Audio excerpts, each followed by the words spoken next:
If you were going to introduce the creator of the universe to the world, how would you begin? You would likely choose a stage worthy of the event. A capital city, a royal palace, a moment of unquestionable triumph. In the first century, the expectations for the Messiah were immense. The people of Israel were waiting for a conquering hero. They were waiting for a king who would march into Jerusalem, shatter the Roman Empire, cleanse the corrupted temple, and bring down fire from heaven. They expected the heavens to tear open. They expected a display of absolute, undeniable power that would force the world to bow. But when Jesus of Nazareth finally steps into the public eye to reveal who he is, he does none of those things. He does not go to Jerusalem. He does not go to the temple. He does not gather an army. Instead, he walks into a small, obscure village called Cana in the region of Galilee, a town so insignificant that it is barely a footnote in ancient records. It was a provincial backwater, far from the centers of religious and political influence, and instead of declaring war on Rome, he attends a local wedding. This is how the Gospel of John records the very first public act of Jesus. John chapter 2, verses 1 through 11, tells the story of a wedding feast that runs out of wine. A family is on the edge of severe social humiliation. Jesus quietly steps in, takes 6 stone jars of water, and turns them into world-class wine. At first glance, this seems almost too small. Why a wedding? Why a catering problem? Why use divine power to save a family from embarrassment? It feels like a quiet favor, a localized miracle for a few friends. But the writer of the Gospel, John, refuses to let us read it that way. In verse 11, John makes a very specific claim. He writes, "This, the first of his signs, Jesus did at Cana in Galilee, and manifested his glory." John uses a very deliberate Greek word here. The word is semeion. It means a sign, a mark, or a token of authority. A sign is never just about the physical event itself. A sign always points past itself to a greater reality. If you see a signpost on a road, you do not stop and stare at the sign. You look at where it is telling you to go. Throughout the Gospel of John, Jesus performs many miracles, but John carefully selects 7 of them and calls them signs. And this quiet moment at a village wedding is the first. It is the foundational sign. It is the key that unlocks how we are supposed to understand everything else Jesus came to do. Jesus turning water into wine was not just a favor to save a party from ending early. It was a deeply prophetic declaration. It was a physical reality pointing to a massive biblical pattern. It was the announcement that the old system of ritual purification was complete, and the abundant, joyful Messianic age had finally arrived. Most readers look at the story of the wedding at Cana and see a simple, heartwarming miracle.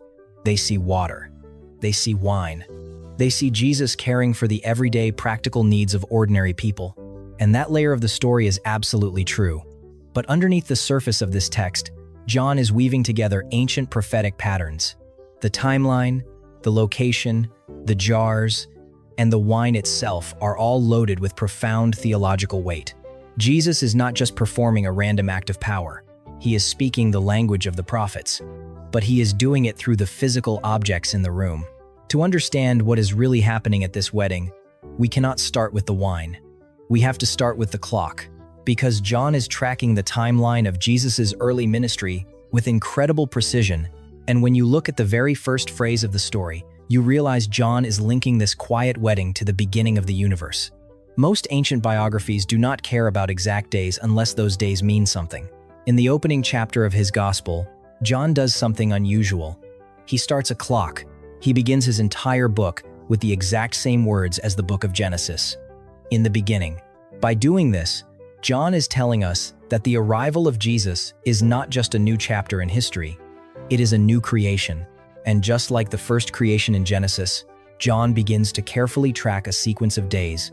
In chapter 1, verse 29, John writes, "The next day." In verse 35, he writes it again, "The next day." In verse 43, he writes it a third time, "The next day." He is giving us a deliberate, rhythmic countdown. A week of new creation is unfolding in front of us. And then, we arrive at chapter 2, verse 1. The story of the wedding. John introduces the event with a very specific phrase. He writes, On the third day, there was a wedding at Cana in Galilee. That sounds like a simple scheduling detail.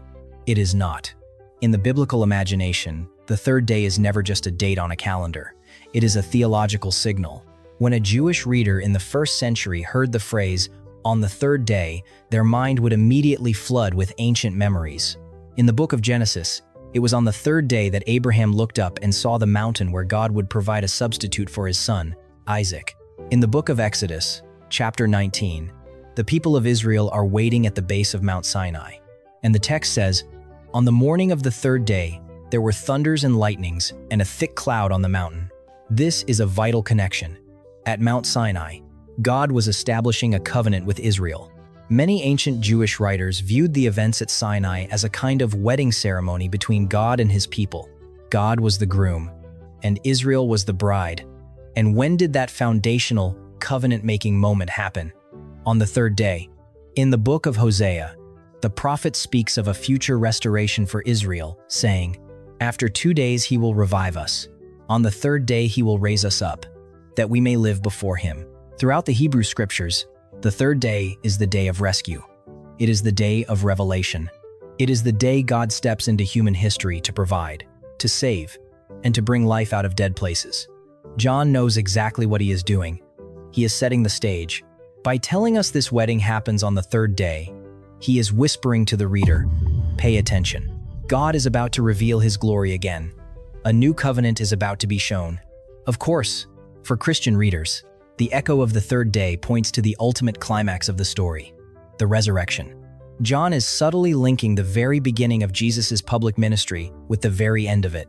The first sign at Cana is quietly pointing forward to the ultimate victory over death. The timing is not an accident, but God does not always reveal his glory in the way we expect. He does not choose a dramatic mountaintop wrapped in fire and smoke. He does not choose the massive, polished stones of the temple courtyard in Jerusalem. He chooses a dusty village, a local wedding, and he chooses a moment of quiet, domestic crisis. The family hosting the celebration runs out of wine. To us, this sounds like a minor catering mistake, an inconvenience. But the setting a village wedding running out of wine carries a cultural weight that modern readers almost completely miss. In the modern world, a wedding is an event that lasts a few hours. If the venue runs out of food or the drinks run dry, it is frustrating. It is an inconvenience. People might complain on the way home, but the mistake is forgotten within a few weeks. In ancient Israel, a wedding was not a few hours. It was a 7-day festival, and running out of wine was not a mild inconvenience. It was a social and relational catastrophe. To understand why Jesus chooses this specific moment for his first sign, we have to understand the heavy cultural weight of an empty cup. In the first century Mediterranean world, honor and shame were the invisible currencies that governed everything. Your standing in the community, your business relationships, and your family's future depended entirely on your public honor. When a family hosted a wedding, it was not a private affair. The entire village of Cana would have been there. The groom's family was responsible for feeding and providing for everyone, often for a full week.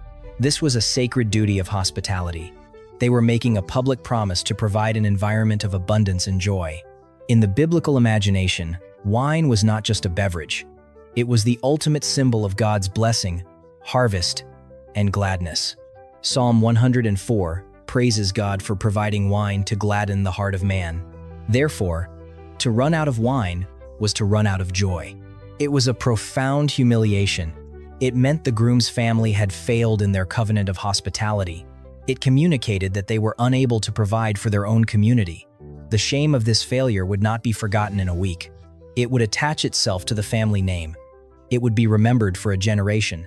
In some historical contexts, failing to provide the expected wedding provisions could even lead to legal action or a financial lawsuit from the bride's family. It was a disaster that would fracture relationships and ruin the start of a new marriage. This is the crisis unfolding quietly behind the scenes of John chapter 2. The jars are scraping the bottom. The servants are anxious. The whispers are beginning to spread among the tables. And it is Mary, the mother of Jesus, who sees what is happening. The text seems to imply she has some role in the logistics of the feast, because she knows about the shortage before the master of the banquet does. She recognizes the absolute ruin hanging over the young couple, She walks over to Jesus. She does not tell him what to do. She does not demand a spectacular display of divine power. She simply states the devastating reality of the room. She says, "They have no wine." It is a simple sentence, but it carries the weight of impending shame. Mary brings the brokenness of the situation directly to her son. She trusts that he can resolve it. But Jesus does not immediately jump up to fix the catering problem. Instead, he stops, and he answers her in a way that catches the reader completely off guard. His response sounds abrupt. To modern ears, it sounds almost disrespectful. It is one of the most misunderstood sentences in the entire gospel. But Jesus is not being dismissive. He is refusing to let the moment remain small. Mary is looking at a village wedding. Jesus is looking at something else entirely. Mary looks at the empty cups and tells Jesus, "They have no wine." We expect a reassuring answer. We expect Jesus to say, "Do not worry, I will take care of it." Instead, John chapter 2, verse 4, records a response that sounds almost harsh. Jesus looks at his mother and says, "Woman, what does this have to do with me? My hour has not yet come." This sentence has confused readers for centuries. It feels dismissive. It feels like a refusal. But John is not recording a tense family argument. He is recording a profound theological shift. First, we have to look at the word Jesus uses to address Mary. He calls her woman. In English, that sounds disrespectful, but the Greek word is gunai. It was a polite and respectful term, closer to how we might say, ma'am. Jesus uses this exact same word to address Mary later, when he is dying on the cross, speaking to her with deep love and care. It is not an insult, but it does create distance. Jesus is no longer operating simply as Mary's son in a private family dynamic. He is stepping into his public role as the Messiah. The relationship is changing. Then he uses a common Semitic idiom. He asks, "What does this have to do with me?" In the original language, the phrase literally translates to, "What to me and to you." It means, our concerns in this moment are not the same. Mary is looking at a social crisis. She is looking at a catering failure. Jesus is looking at the entire timeline of redemption. And we know this because of the final phrase he uses. He says, "My hour has not yet come." This is the anchor of the passage. If you want to understand the Gospel of John, you have to track the phrase, "the hour." It is a thread woven through the entire book. In chapter 7, Jesus is teaching in the temple, and the religious leaders want to arrest him. But John tells us, no one laid a hand on him, because his hour had not yet come. In chapter 8, they try to seize him again. But again, John writes, his hour had not yet come. The hour is delayed. The hour is waiting. Then, in chapter 12, a shift happens. Jesus finally says, "The hour has come for the Son of Man to be glorified."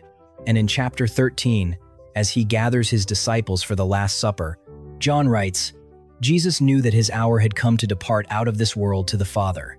When Jesus speaks of his hour in the Gospel of John, he is never talking about a time of day. He is never talking about a moment to perform a miracle.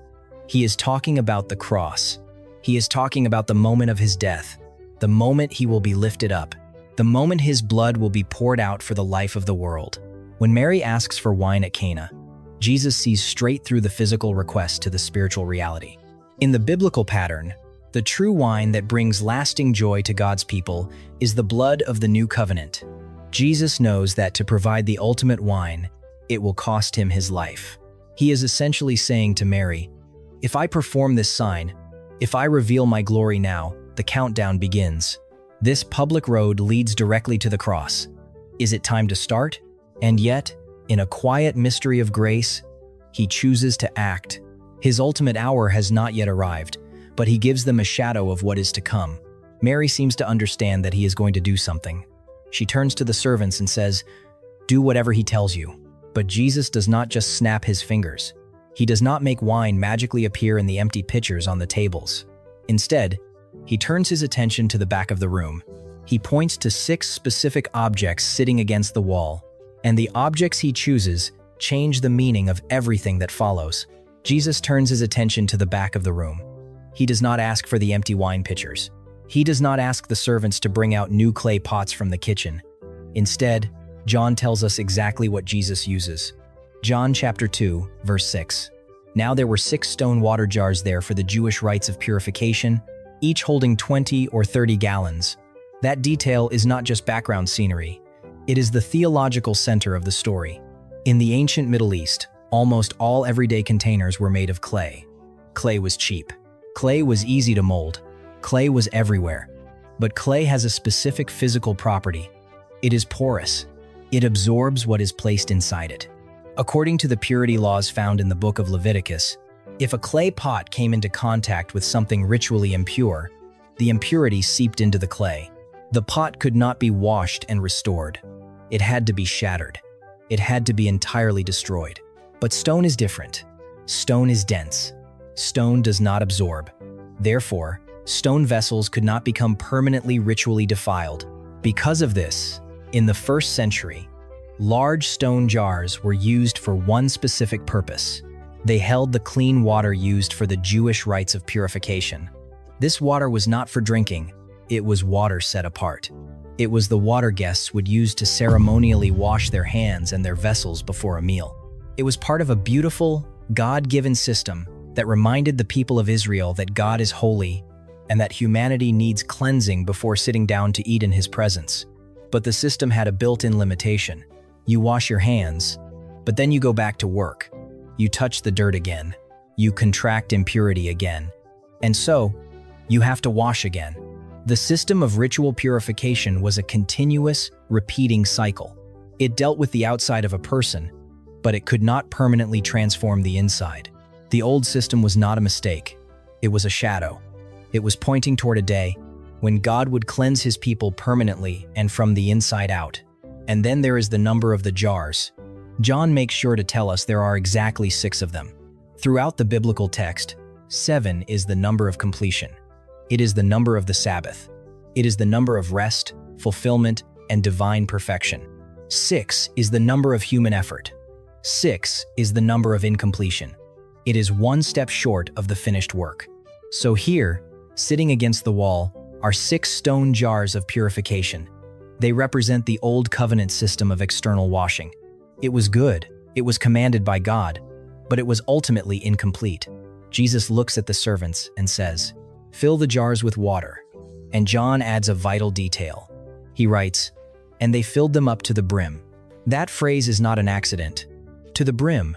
There is no room left for anything else. Jesus is taking the old system and bringing it to its absolute maximum capacity. He is fulfilling the purpose of the water of purification. He is about to take the very vessels meant for the old system of washing and completely change what is inside them. He is moving the story from water to wine. He is moving the timeline from external washing to internal joy. He is moving from the shadow to the substance. Jesus says to the servants, "Now draw some out and take it to the master of the feast." Jesus takes the very vessels meant for the old system of washing and fills them to the brim. But what He brings out of them is not just a clever solution to a catering problem. What He brings out of them is something the ancient prophets had been promising for centuries. The jars are filled to the brim. The servants dip their pitchers into the stone. They carry the liquid over to the master of the banquet. But when He lifts the cup to His lips, it is no longer water. Jesus has just created a staggering amount of wine. John carefully notes that each of the 6 stone jars held 20 or 30 gallons. If you do the math, Jesus has just produced somewhere between 120 to 180 gallons of wine. In modern terms, that is nearly 1,000 bottles. For a village wedding that is already wrapping up, this is an absurd amount. It is far more than the guests could possibly drink. Why would Jesus do this? He does not perform miracles just to be flashy. He is not prone to wastefulness. He produces this massive volume because the volume itself is a message. To a 1st century Jewish mind, an overflowing abundance of wine was not just the sign of a good harvest. It was the definitive, expected sign that the Messianic age had finally arrived. For centuries, the prophets of Israel had been painting a picture of what the world would look like when God stepped in to rescue His people. And over again, they used the exact same image. They used the image of overflowing wine. In the book of Amos, chapter 9, God promises to restore His people. The prophet writes, "The mountains shall drip sweet wine, and all the hills shall flow with it." In Isaiah chapter 25, The prophet describes the ultimate salvation of God as a massive banquet. He writes, "On this mountain the Lord of hosts will make for all peoples a feast of rich food, a feast of well-aged wine." And in the book of Joel, chapter 3, the arrival of God's kingdom is marked by this exact sign. "And in that day the mountains shall drip sweet wine, and the hills shall flow with milk." In the biblical imagination, wine is the symbol of ultimate joy, the end of the exile, and the arrival of God's promised kingdom. When Jesus fills those 6 stone jars, he is not just saving a family from social shame, he is speaking the language of the prophets. He is making a quiet but undeniable declaration. The wait is over. The promised age is here.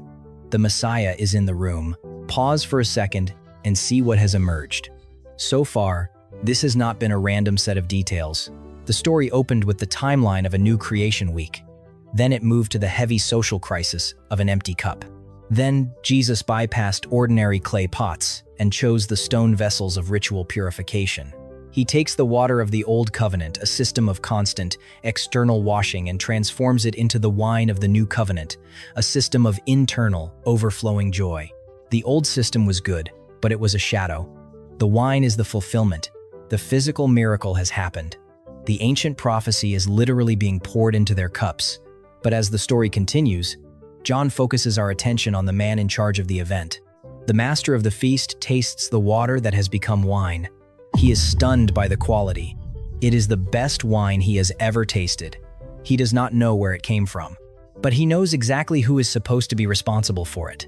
So he calls the actual groom over, and the comment he makes to the groom reveals a completely different layer to the entire story. The master of the feast lifts the cup to his lips and takes a sip. He is immediately confused. He is a man who knows how to run a banquet. He knows the protocol.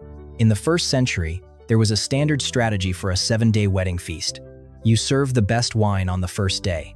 Then, after a few days, when the guests have drank freely and their senses are dulled, you bring out the cheap wine. It was a matter of simple economics. But this wine defies the rule. It is rich. It is perfect. It is the best wine he has tasted all week. He has no idea where it came from. The text specifically tells us that the servants knew, but the master of the feast did not. So, he does what any manager would do. He calls over the man responsible for the hospitality. He calls over the bridegroom. John chapter 2, verse 10, records his exact words. He says to the groom, "Everyone serves the good wine first, and when people have drunk freely, then the poor wine. But you have kept the good wine until now." It is a moment of profound irony. The earthly bridegroom receives the praise. He is given the credit for saving the feast. And yet, he probably has no idea what the master of the banquet is talking about. He did not buy this wine. He did not provide it. He was entirely bankrupt of resources just a few moments before. The master of the feast completely misses the miracle in the room. He assumes the earthly groom is the hero. But John includes this specific conversation for a reason. Because in first-century Jewish culture, it was the strict duty of the bridegroom to provide the wine for the wedding. By stepping in and providing the wine, Jesus is doing much more than a favor. He is quietly stepping into the role of the groom. This is not a minor detail. This is a massive theological claim. Throughout the Hebrew scriptures, God frequently describes himself as the husband of Israel. In the book of Hosea, God promises to betroth his people to himself in faithfulness and steadfast love. In the book of Isaiah, chapter 62, the prophet declares, "As the bridegroom rejoices over the bride, so shall your God rejoice over you." The arrival of God to rescue his people is repeatedly pictured as a wedding, and John wants to make sure we do not miss this connection. In the very next chapter, John chapter 3, the disciples of John the Baptist are confused about who Jesus is, and John the Baptist gives them a very specific answer. He says, "The one who has the bride is the bridegroom. The friend of the bridegroom, who stands and hears him, rejoices greatly at the bridegroom's voice." John the Baptist explicitly identifies Jesus as the true bridegroom of Israel. When Jesus turns water into wine at Cana, he is showing us what kind of bridegroom he is. The earthly groom failed. He ran out of resources. He was about to cover his new bride in a shadow of public shame, but the true bridegroom steps in. He covers the shame. He provides the wine. He secures the joy of the feast. and he does it with an abundance that no human could ever match. The old system ran dry. The earthly providers failed. But God has arrived to provide the wine for the great marriage supper. The master of the feast misses it. The earthly groom takes the credit. The majority of the guests go on drinking, completely unaware that the creator of the universe just poured their cup. But John tells us that a small group of men standing in the background saw exactly what happened, and what they saw changed them forever. The disciples standing in the background did not miss it. While the master of the feast praised the earthly groom, and the majority of the guests continued to celebrate, the disciples saw exactly what Jesus had done. John concludes the story in chapter 2, verse 11. He writes, "This, the first of his signs, Jesus did at Cana in Galilee, and manifested his glory. And his disciples believed in him. He manifested his glory." When we hear the word glory, we usually think of a blinding light, a glowing cloud on a mountain, a terrifying display of absolute power. But that is not how John uses the word here. At Cana, the glory of God looks like a quiet rescue. It looks like a son honoring his mother. It looks like an invisible miracle that saves an ordinary family from generational shame. But for the disciples who knew the scriptures, that quiet rescue revealed a massive theological truth. Pause and look at the entire pattern that has unfolded. The story takes place on the third day, echoing the ancient moments when God steps into human history to save and make a covenant. It happens at a wedding, the ultimate biblical image of God's relationship with his people. The wine runs out, exposing the bankruptcy of human effort and the shame we cannot fix on our own. Then, Jesus chooses the 6 stone jars of purification. This is a vital detail. He does not shatter the jars. He does not throw them away. The old system of the law and ritual washing was not bad. It was given by God. It was holy, but it was incomplete. It was a shadow meant to prepare the way. It could wash the hands, but it could not change the heart. Jesus tells the servants to fill those jars to the brim. He brings the old covenant to its absolute fullness. He completes the pattern. And then, he draws out the wine. He transforms the water of external washing into the wine of internal, overflowing joy. The shadow gives way to the substance. The prophets had promised that when God finally rescued the world, the mountains would drip with sweet wine. Now, the wine is flowing. The Messianic age has arrived, and Jesus has quietly taken his place as the true bridegroom of the feast. But the sign at Cana is not the end of the story. It is only the beginning. Remember the cryptic sentence Jesus spoke to Mary at the start of the crisis, "My hour has not yet come." Jesus knew that providing the ultimate wine for God's people would cost him everything. At Cana, his hour was still in the future. He provided a physical shadow of a deeper spiritual reality. But follow the timeline of John's gospel to its end. 3 years later, the hour finally arrives. Jesus sits down for another meal. Not a wedding, but a Passover. He is in an upper room with the very disciples who watched him at Cana. He reaches for a cup. He lifts the crushed fruit of the vine. But this time, he changes the meaning of the cup forever. He says, "This cup that is poured out for you is the new covenant in my blood." Do you see the movement? At Cana, the water becomes wine. In Jerusalem, the wine points to the blood. The first sign reveals the glory. The final hour secures the redemption. The true bridegroom provides the wine at the wedding, but he pays for the bride with his life on the cross. The wedding at Cana was never just a localized miracle. It was never just a favor to keep a party going. It was the quiet architecture of redemption. It was the announcement that the dry, empty vessels of human history were about to be filled to the brim. The wait is over. The true bridegroom has stepped into the room, and he has saved the best wine for last. If this study has helped you see Scripture with fresh eyes, consider subscribing so you do not miss the next discovery. The story is always deeper than it seems.